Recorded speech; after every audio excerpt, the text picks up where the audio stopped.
Nation first news चॅनलमध्ये आपणा सर्वांचे सहर्ष स्वागत आहे. सोलापुरातील ताज्या घडामोडी पाहण्यासाठी नेशन फर्स्ट न्यूज चॅनलला लाईक आणि सबस्क्राईब करा. तर आता पाहूयात ताज्या घडामोडी. गुंठेवारी प्रश्नी संभाजी आरमारने बोलावली रविवारी बैठक. मागील अनेक वर्षांपासून सोलापूर शहरासह संपूर्ण महाराष्ट्रातील गुंठेवारी खरेदी विक्री प्रक्रियेवर शासनाने बंदी लादली आहे.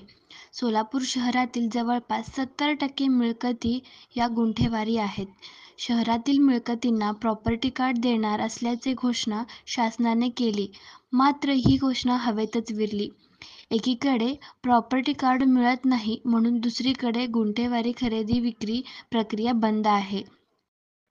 अशा दुष्टचक्रात लाखो मिळकतदार अडकले आहेत. हद्दवाढ भागात 500 ते 1000 चौरस फुटाच्या असंख्य मिळकती आहेत. अशा मिळकती सर्वसामान्य गरीब कुटुंबाला खरेदी करणे शक्य आहे. गेली अनेक वर्षे असे खरेदी विक्री व्यवहार होत होते. वित्तीय संस्था अशा मिळकतींवर कर्ज देखील देत होत्या. मात्र आता हे व्यवहार बंद असल्यामुळे अनेक जण प्रापंचिक अडचणीकरिता नोटरी व्यवहाराने कमी किमतीत अशी मिळकत विकत घेत आहेत.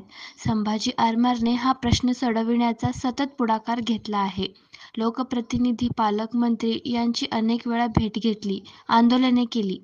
संघटनेच्या सततच्या रेट्यामुळे सरकारने जिल्हा प्रशासनाकडे या प्रश्नी अहवाल मागविला आहे.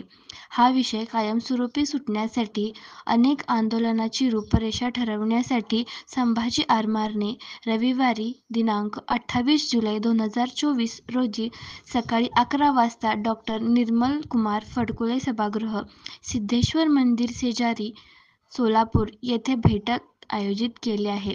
तरी या समस्येने त्रस्त असणाऱ्यांनी तसेच या व्यवसायावर अवलंबून असणाऱ्यांनी या बैठकीत मोठ्या संख्येने उपस्थित राहावे, असे आवाहन संभाजी आरमारचे संस्थापक अध्यक्ष श्रीकांत डांगे यांनी केले आहे.